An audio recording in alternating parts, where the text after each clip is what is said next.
Well, I guess we'll just begin underway. So, I guess for anyone watching the video wondering who I am Shamaan Casey, the narrator for the majority of the books that are in audio for Tales of Revolution. Of course, you are Lars Hedvor, the author of the series, and together we're here concerning your book, The Freedman, which we're also going to be talking about in relation to Juneteenth, which Yep. is the the declaration of the Emancipation Proclamation as it was in Texas, marking the end of slavery in that context, at least. Yep. But we're not discussing that per se. We're also focusing on a different freed slave in your book, Calabar and the Freedman. Yeah. So one of the things I wanted to ask you about for that was what was the inspiration that got you into that? Well, I'm always keeping an eye out for stories about the American Revolution that I think are going to be of interest to my readers.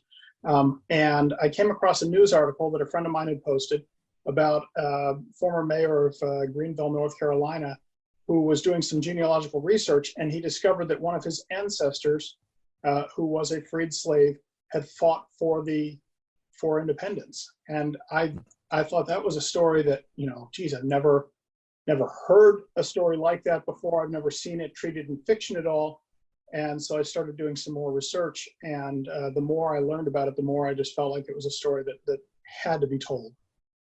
Yeah, I can agree. It was news to me when I heard that. It's not really, when we think of the issue of slavery, we acknowledge that in general history books, we generally acknowledge that it existed at the time, but usually when it comes around the issue of slavery and freedom and stuff like that, I usually hear it discussed around the context of the Civil War, not Right. really the American Revolution. Right. Well, and I think it's really important for us to acknowledge openly that the lofty aspirations of the Declaration of Independence for life, liberty, and the pursuit of happiness for all, the founders fell short of that themselves, and the people who fought for the revolution fell short of those goals constantly. We still fall short of those goals. And to me, that doesn't mean that the goals are invalid. It just means that we have an obligation to continue that work. Absolutely. I always did find it kind of ironic. Well, everyone's free, except these slaves. Right. Oh, right. Well, and what can there you was do? a very keen awareness at the time that there was a disconnect there. There was obviously the Quakers had come around by that time to favoring emancipation, and they argued very firmly for it. And they had a certain amount of influence. They managed to convince the Republic of Vermont to end slavery in 1777, the first of the future states to do so. Although at the time they were not part of the United States, they were actually an independent republic. And then after that, slavery was ended, as we know, across the North before it ended in the South. And it took a terrible civil war, a generation after the American Revolution, or a couple of generations after, to finally settle that question. Mm-hmm.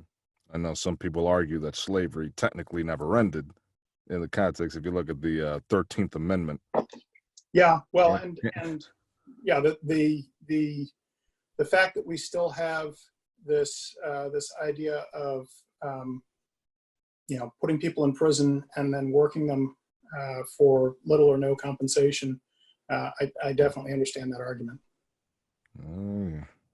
But let's see, another question there, because we had, for a little context, some people submit questions online for us to discuss. Okay. One of them was, what were some of the struggles that slaves and freedmen faced during this part of history and the lead up to, and I guess during, the American Revolution? Well, as was the case later on in American history, slaves had pretty much no rights.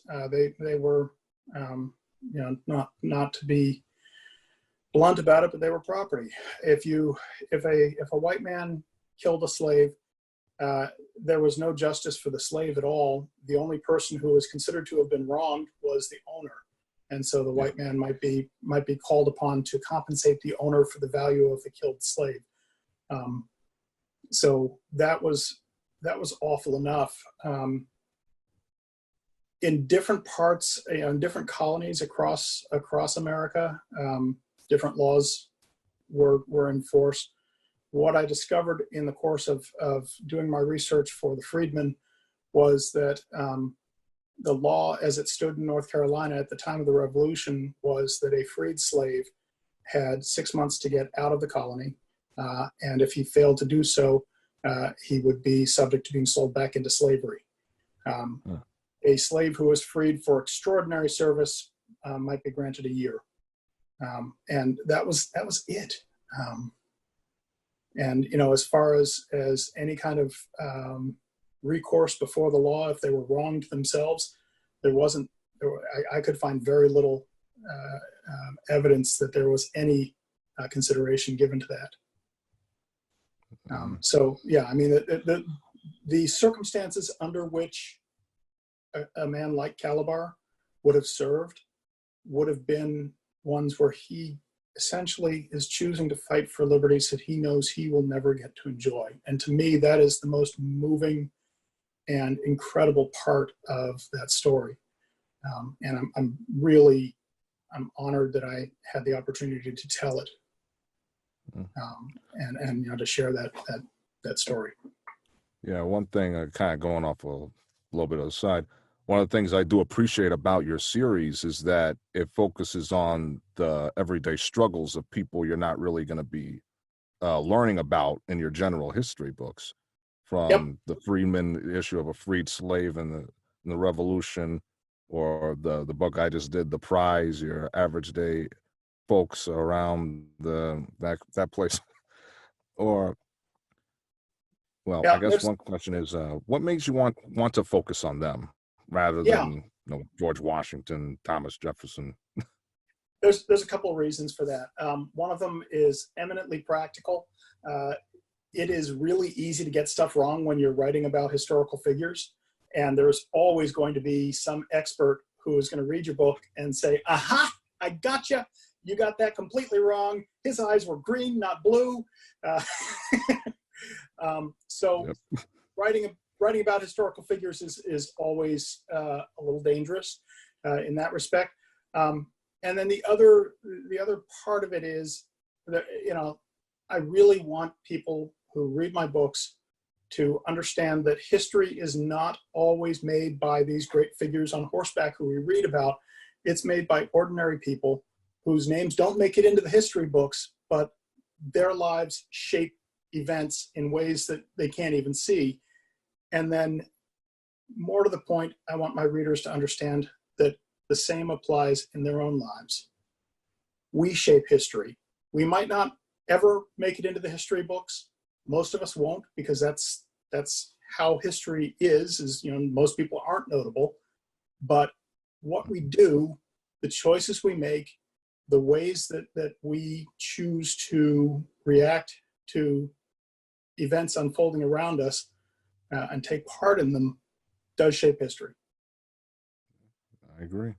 One thing I notice in a lot of your books, there are some times where you go into really meticulous detail about some certain aspect.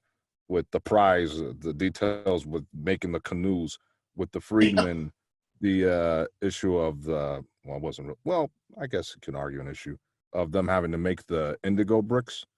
Yeah. One thing I didn't really think about, maybe somebody in other states might have been taught better, but when I think of slavery, I think of folks working on cotton, farming the cotton gin, and here they're working on indigo bricks. Well, what was the reason for that, as opposed to other crops in that area? Sure. So cotton, actually, as I understand it, didn't gain prominence in the South and on slave plantations until after the Revolution. Well, after the Revolution, indigo was a very typical crop in South Carolina, and a little bit less usual in North Carolina.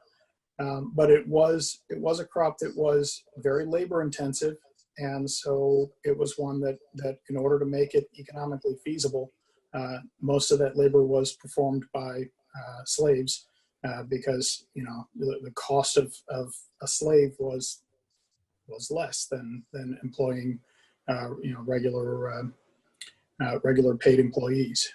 Yeah. So and indigo, I thought it was an interesting juxtaposition, because you've got this luxury product being produced by people who are at the very bottom of the social strata, and I kind of liked that contrast.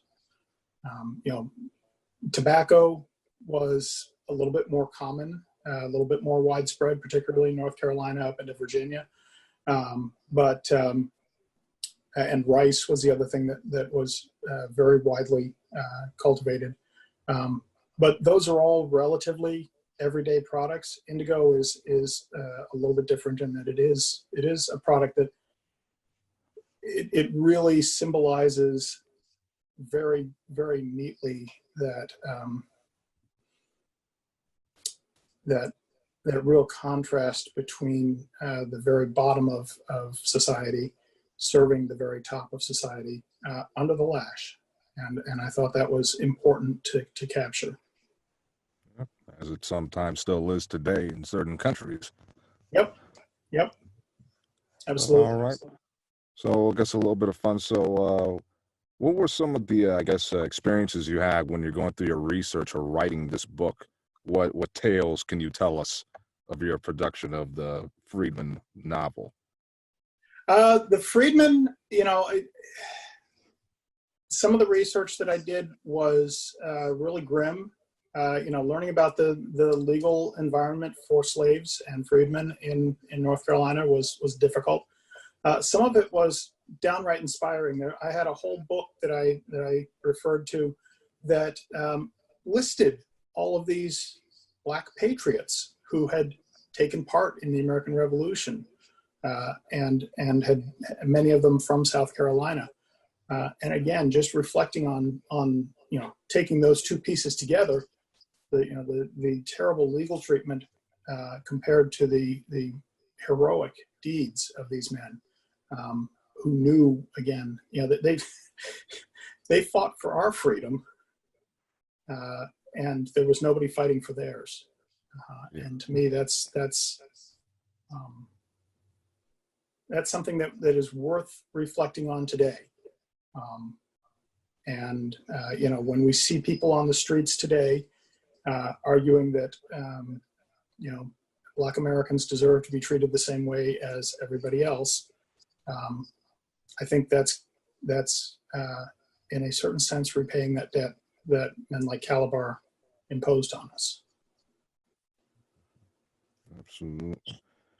Well, there was another question from fans, which I guess kind of goes into what you were saying. With everything going on right now, we have the Black Lives Matter protests. It's going on not just here in America, but it's going on around the world too.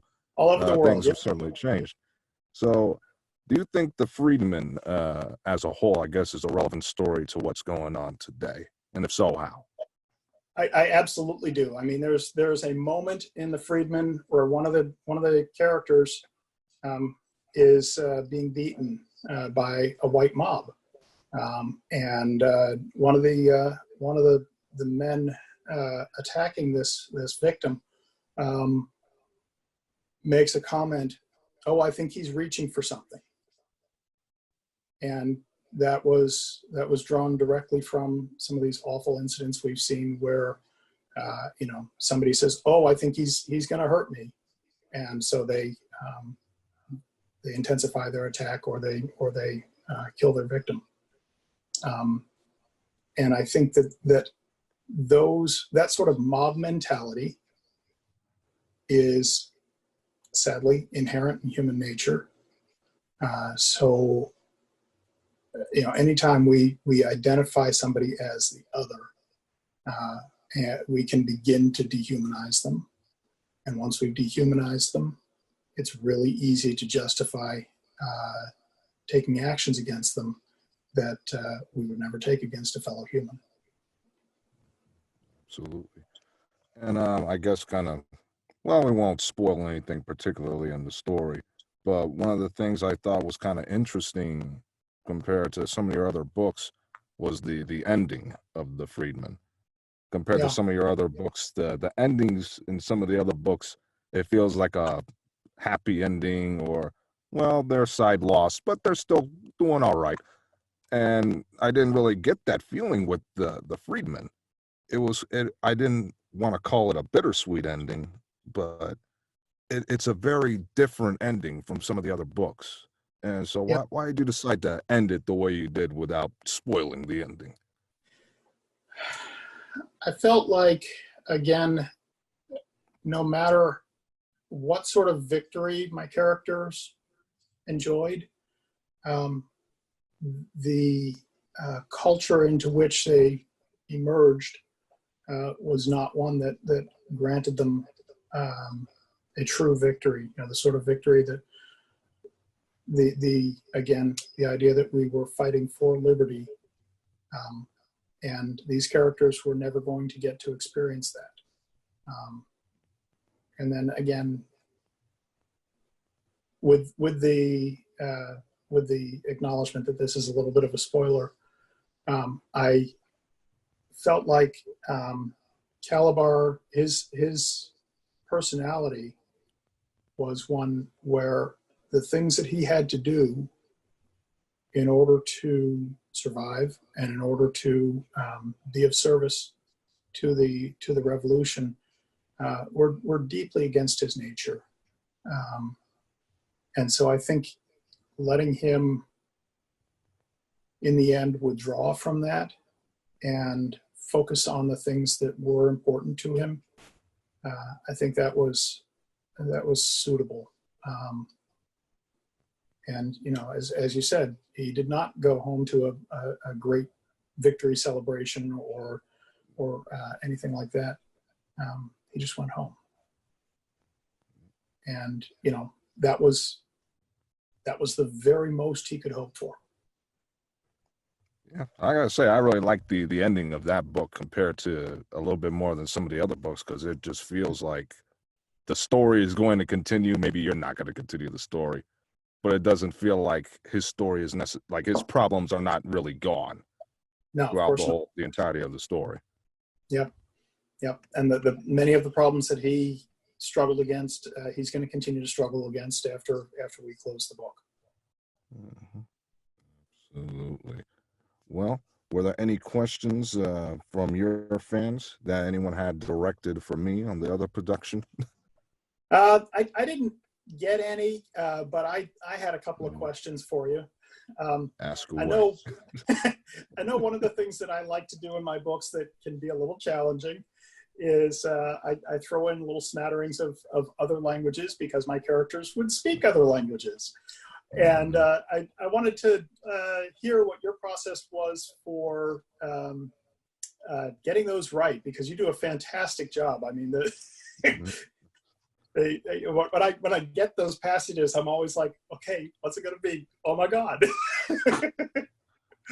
I'll tell you, when I first see him, I say, why, oh, why did he put this in there? But I always, it takes a while sometimes. Sometimes, like Calabar, at least with his accent, it felt kind of easy.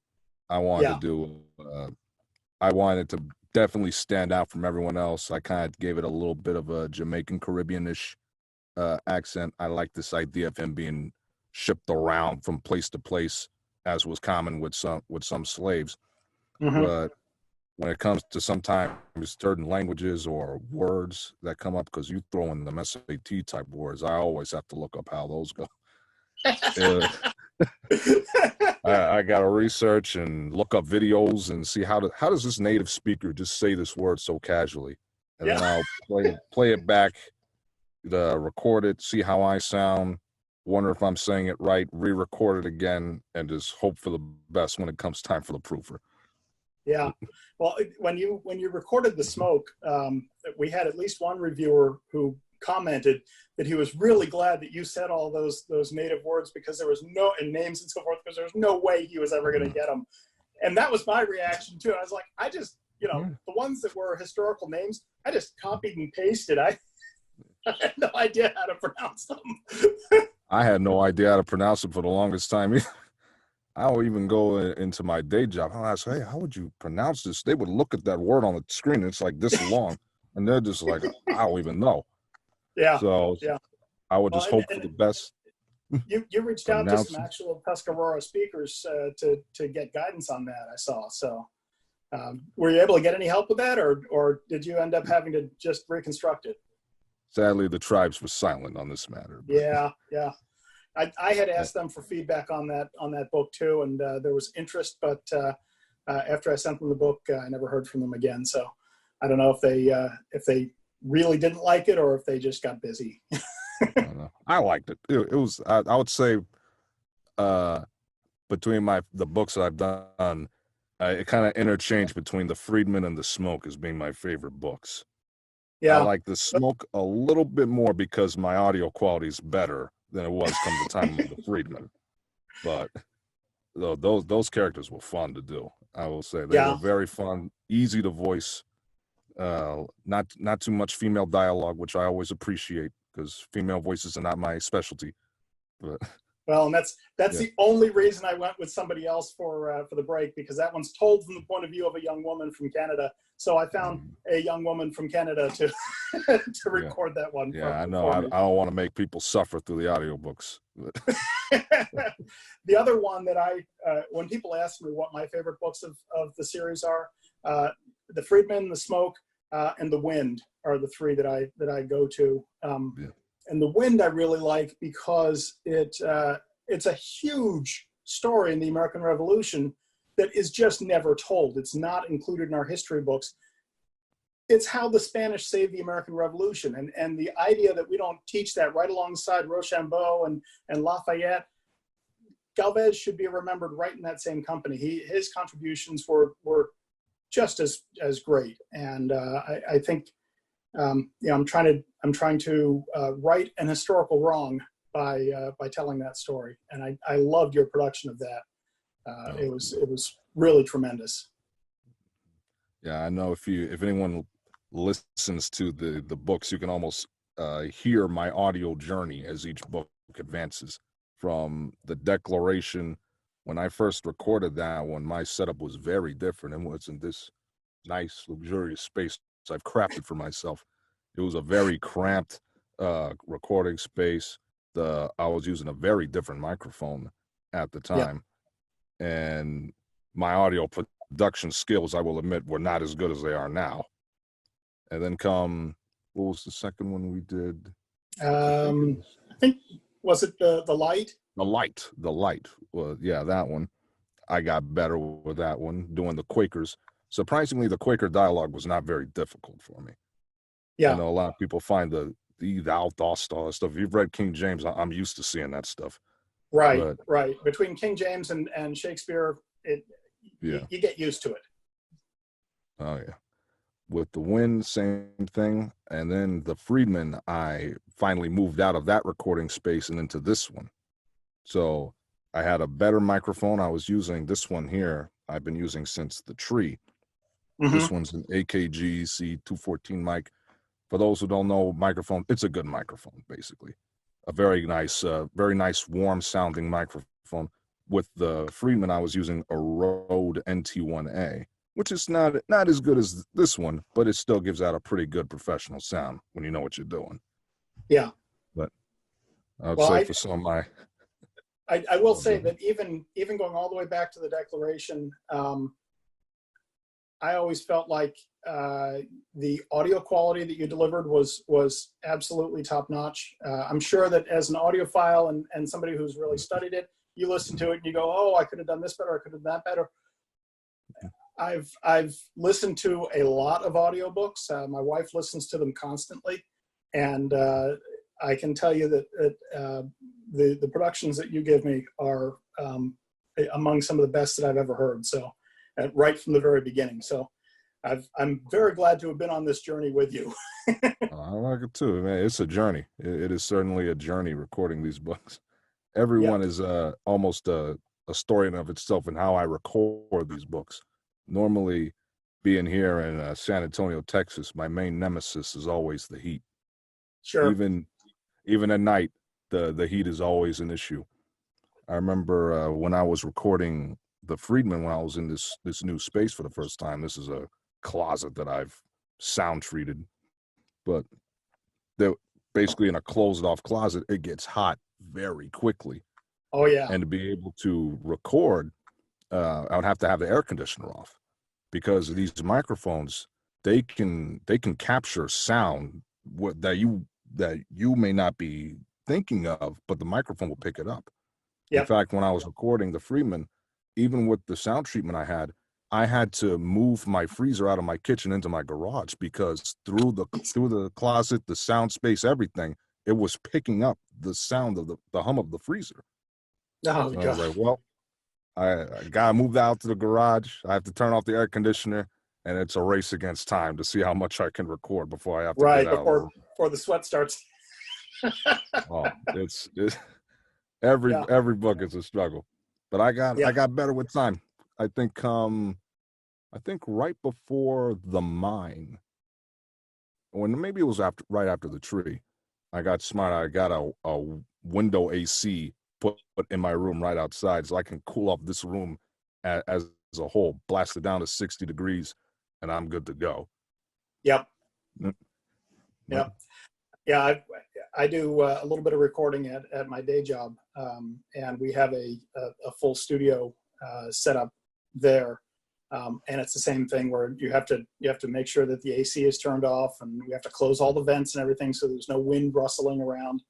And in the summer, yes, it can definitely be a race against time to see how much you can get done before it just gets too hot for you to stand it. I'm sure it's not quite as challenging as working out of a closet. This is on the other hand, we have the huge commercial air conditioners on the roof that are just loud as can be. And I don't know how much sound treatment they put around that booth, but it has got to have been something tremendous. Oh, they work magic with that stuff. One thing Yeah. I did, because actually my sound treatment that you see here is a little different from how it was when I did the Freedman. With that one, I just threw up wall blankets, panels, and all that other stuff. Still gave it a good enough sound, but Yep. come, I think the tree, or yeah, I think it was probably the tree. I redid basically the whole closet space. I took off all the shelves. We took out the insulation. Oh This wow. house is old, so it has like it had fiberglass type insulation. Most people probably still have that in their walls. Took that out and used rock wool insulation, which is Okay. very, very good for keeping a consistent temperature, as well as very good for sound dampening. It's a material that you'll often see used for isolation in perhaps panels or just in walls. It really helps deaden the echo and keep out outside noise from getting in. So I threw that in the walls, did a double layer of drywall. I had, what's it called? Mass loaded vinyl. This stuff is heavy, like a cubic foot. The one that I used was the 1 pound one. A cubic foot of this stuff weighs a pound. Wow. And yeah, so the mass of it is designed to just block, like just a hard block on sound. Right. Just wrap it around, even the ceiling. I got that there on the door on the side, to help keep out as much noise as possible. Because anybody who's tried to record something in a home will know, dogs outside will bark, planes will fly overhead, everything possible. You have no Yep. idea how much noise is made until it becomes an issue, and then Yep. every sound will drive you crazy. Yeah. So I actually started before I decided to hire you. I started recording the wind myself, many years ago, and I got 3 or 4 chapters into it. And first of all, it was taking me forever because it seems like, oh, I'm just going to sit down and read this book. No, I'm going to read this book, then I'm going to re-record it, then I'm going to edit it, then I'm going to clean it up. and then the neighbor's mowing, and I can't record for 3 hours. So that's the struggle. That is always a struggle. It doesn't matter what you want to do. Sometimes you just have to get lucky with what's happening outside. Yep. Well, and one of the things that I really tried to do when I decided to hire a narrator to do my audiobook was I said to myself, okay, I don't own the performance. You own the performance, which means, in terms of what you're going to bring to it. I had to let go of how do I think things are going to be pronounced, unless it's in the text or, common word or whatever, the names and so forth.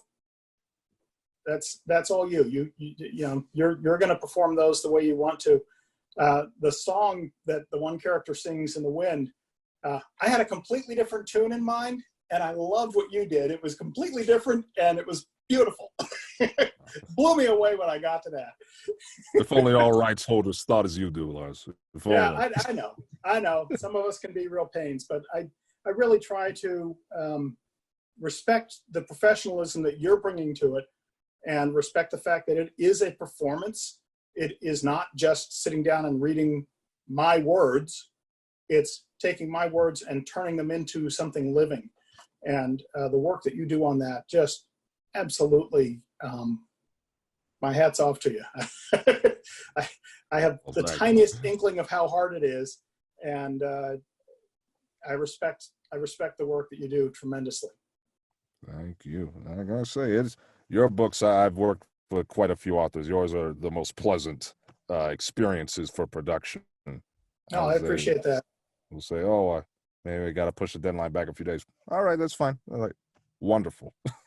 Other times, sometimes you gotta like hope and pray that a person will be understanding. But with us, I guess ours is a much more smooth process. Yeah. Well, and again, it comes down to just mutual respect. You have a lot of respect for the work, and you're not treating it lightly. And I have tremendous respect for the work you're doing, and I'm not treating that lightly. So, that's how people work together. Yes, and so I guess for some lighter question, discussion, is that for all your books, would there be any characters you would like to revisit? I know you did like a short collection, some of the previous books. Would we ever see characters like Calabar again sometime? Boy, at one time I thought that I might, after I was done writing The Revolution, which I'm nowhere near, you'll be glad to know. That worked for me. Yeah. I thought I might step forward in time into the War of 1812 period, the early Republic, because it's another period that hasn't gotten a lot of attention in fiction. I'm not sure that's going to be compelling enough for readers, because while as an historian I find it fascinating, I recognize that the things that fascinate me do not fascinate everybody. Which is why I include pages of details about making canoes, because I can get away with it in my books and nobody wants to hear about it in real life. And maybe so you learned something reading these books. I'm sorry? So you will learn something new reading these books. Every single one, I guarantee you, from making a canoe in the Prize, making indigo in the Freedman, what was it, making bread in the Light? Yeah. Or even the one I did earlier, the Mine, making nails. There's always a how it's made portion of the story. It's always fun to read.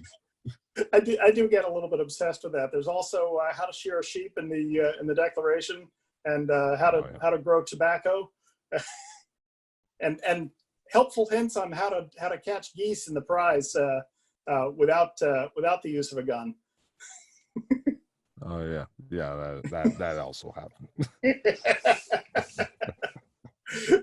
It's funny. I get, when I'm doing my research, I come across something and it just grabs me, and I the reason that I indulge myself with it, and I realize that I'm indulging myself, The reason I do that is because these are things that are everyday for my characters, but they are strange and different for my readers.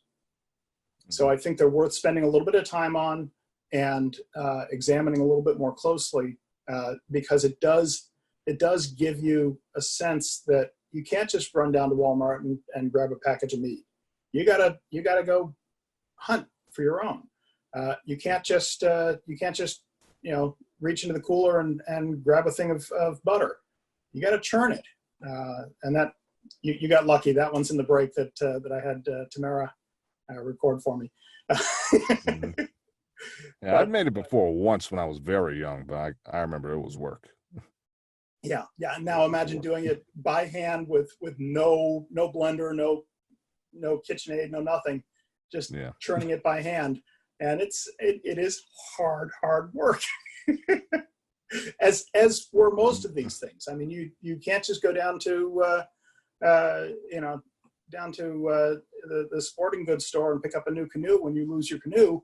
You've got to go build one, and there's a couple of different approaches, and we get to see both of them in the prize.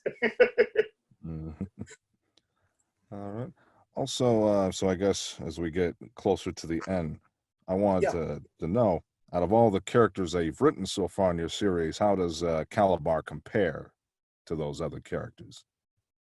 In some ways, I feel like Calabar is one of the ones that I identify the most closely with, because he is somebody who, at the end of the day, he's trying to do what's best for his family, and that is the most important thing to him. And having to take up arms does not come naturally to him, and I feel that very, very keenly myself. I did serve in the military, but I was fortunate in that I never, thank heavens, never saw combat. And I think seeing how that experience marked him was a projection of how I feel like an experience like that would mark me. So Calabar is near and dear to my heart. He's a character who,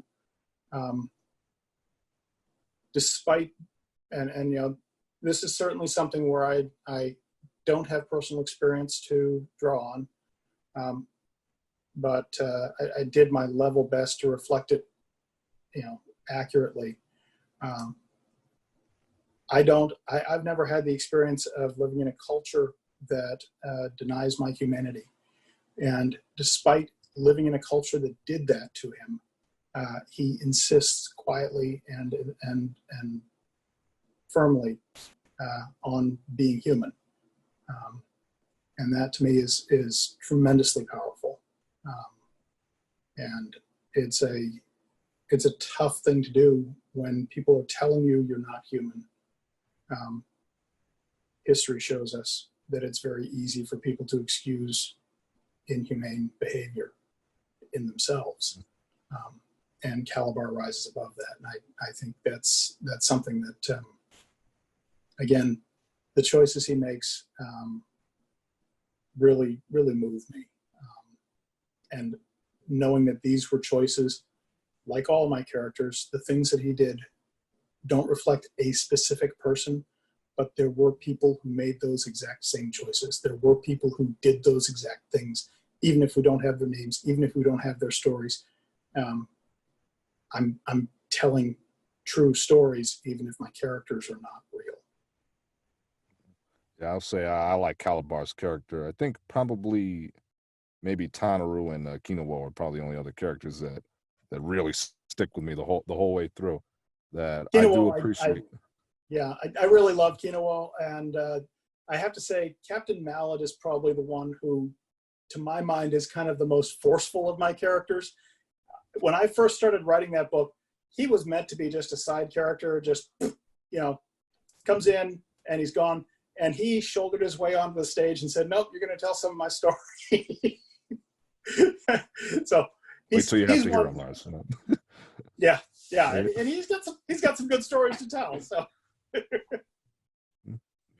but I will say one thing I do appreciate when the writing of the Freedman was, and especially when I have to voice the character, was that that there is, even though everyone's speaking English, there is still sort of a language gap between Yeah. Calabar. He's not really an educated individual, and especially when he's having to go into town, or the one character whose name I cannot remember at the moment has to explain the concept of the money to him. Right. Right. Cooper, I think Like, it was. yeah, Cooper. Yeah. Cooper. I think there's another Cooper in one of your other books. Yeah, I think there is. It's an old family name for me, so it's, when I'm reaching for a name, I tend to reach for familiar. Yeah,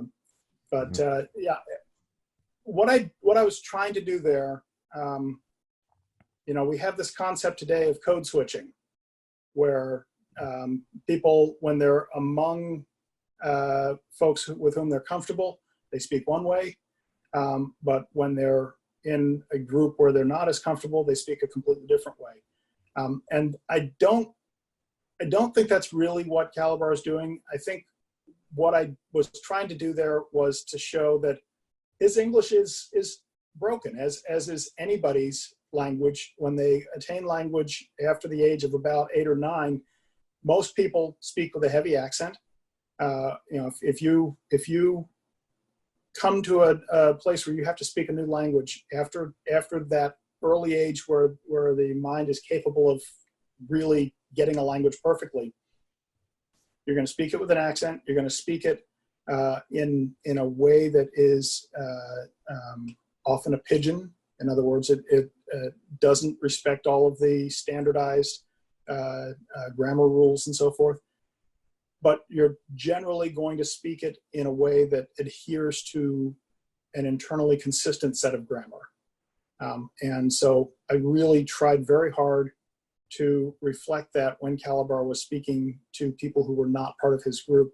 When he had scenes that were within his own group, with his family, with his friends and so forth, I usually just rendered those in standard English.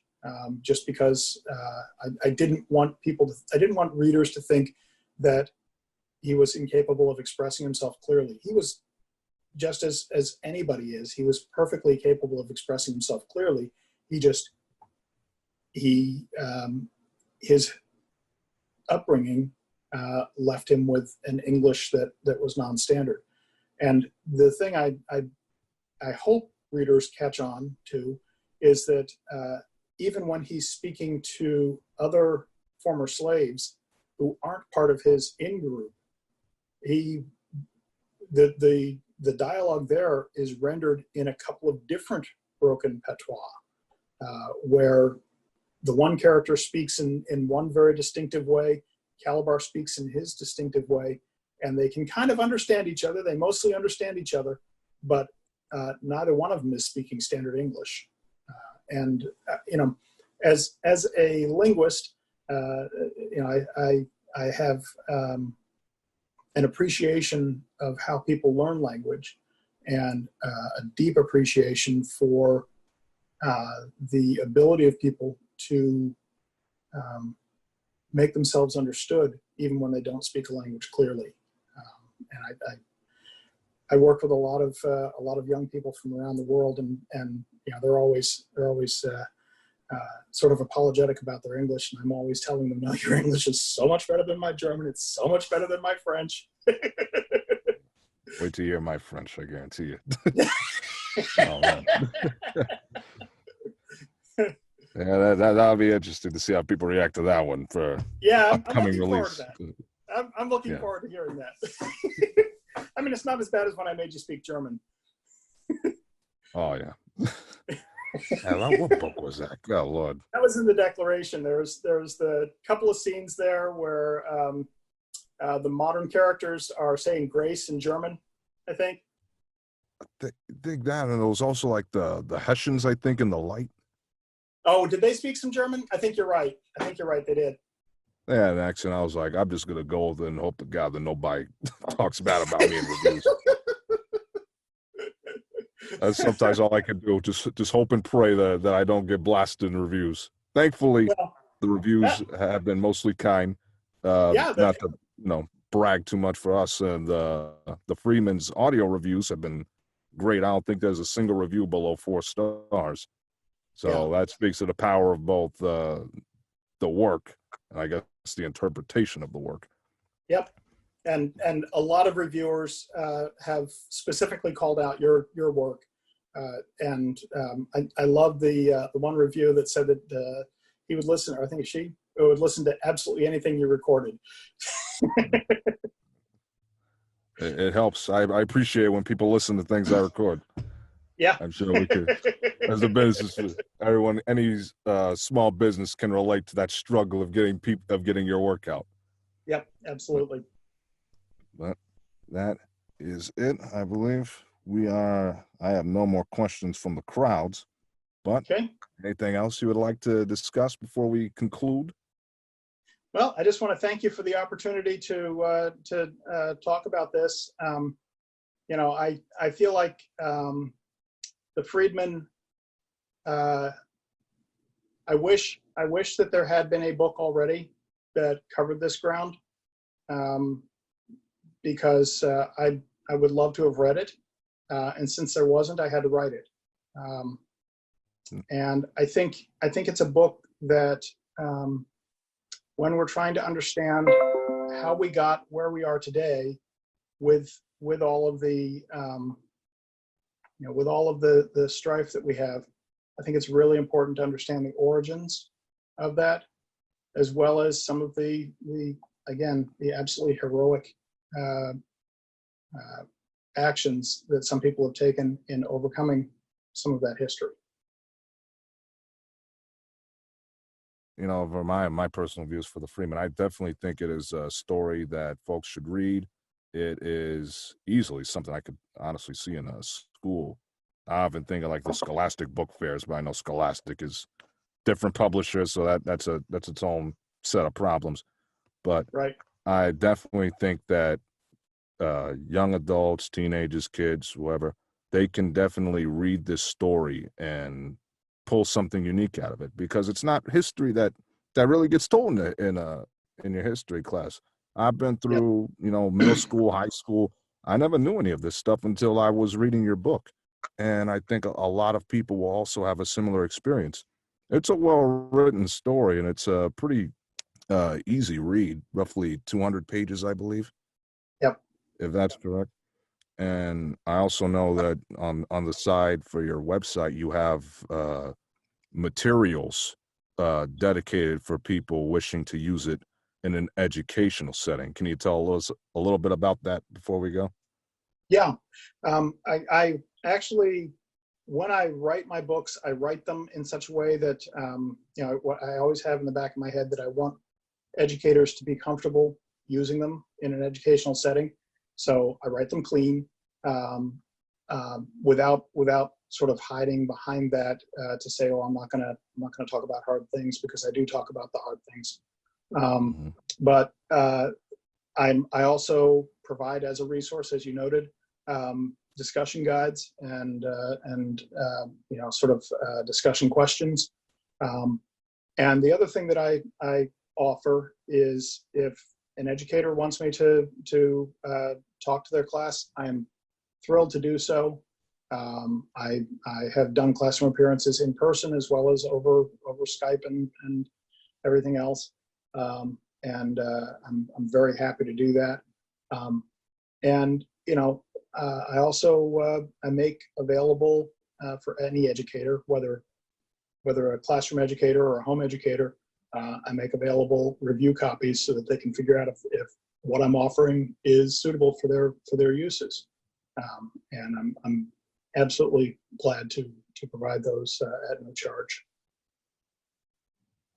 So, any teachers watching, you're wondering what to cover, Lars is your guy. Got plenty of material for history class. Yeah, I'm happy to help. And again, because each of these books is specific to a colony or a future state, I feel like it's really great to be able to light kids up with history that happened right there, right where they are. Whether they're in the old colony of West Florida, which stretches from the Mississippi all the way over to Pensacola, or whether they're up in Vermont or whether they're in North Carolina. I've got books set in those places, so hopefully that also helps. All right, and I guess the final question from me. So, what's next in the Tales from a Revolution series? Well, the next book is it's a little bit of a departure because when I first started writing, I said, okay, I've read Homer. I'm not going to attempt battleground scenes. This one opens up with a battleground scene. I love it.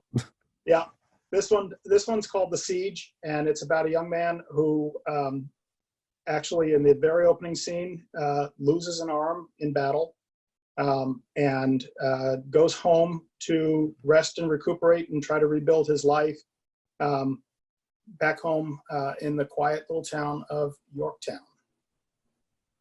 I want it already. Yeah. It sounds very exciting. I do like when your books would get to the battles. I'd always kind of like, when's the fighting going to start? So I always love it when there's a good battle. Yeah, this one opens up with a battle, and of course we know what happens in Yorktown. He's not going to find much peace and quiet there in a little while. So I'm hoping to have that one out in October to coincide with the end of the Siege of Yorktown, which was October 19th. And of course, we'll have to see what everybody's production schedules look like to see if we can make that happen. Only time will tell, but yep, I guarantee there will be an IO production sooner or later. You betcha. Before we forget, concerning the Freedman again, where can a person find it? And it is available. Yeah, so it's available in ebook and paperback. Basically, any place that ebooks and paperbacks are sold. And the audiobook is available on Audible or on iTunes, and it's also available on Amazon with WhisperSync, which means basically you can switch back and forth between reading the ebook and listening to the audiobook, and it'll seamlessly keep you synced up. And of course, if you buy it in ebook, you get the audiobook less expensively because it is set up for WhisperSync. It's basically half price. Or you can just go ahead and get it with one of your Audible credits. Absolutely, yeah. Get it, and get it at a good deal. So, for the folks watching things on my end, where can they find you, Lars? Well, the best place to find me is probably my website, which is simply larsdhedbor.com. And then, of course, you can also find me on Facebook, Lars D.H. Hedbor. There, and I'm also on Twitter. I do a daily tweet about what happened on this date in U.S. Revolution history, American Revolution history. And right now I am somewhere over 3,000 followers on Twitter. So that has been a popular offering. And of course, I'm always glad to make appearances. If you've got an event that pertains to the U.S. Revolution, give me a shout. For folks who like what I give out, you can find me Facebook, Twitter, Instagram at SKC Content, or you can always, of course, find me on my website, ShamaanCasey.com. And I believe that's, where you can find all of us. Definitely check out the Freedman, especially think about it. It's a great story, and in relation to Juneteenth, you could see, I guess, the culmination of how things ended regarding slavery in that form in the United States. Yep. Well, all right, Lars, it's been a pleasure talking with you. Maybe we can game for another book sometime. We'll have to see what happens. Yeah, you bet. All right. Yes, sir. Thanks a lot, Shamaan. Take care. Take care.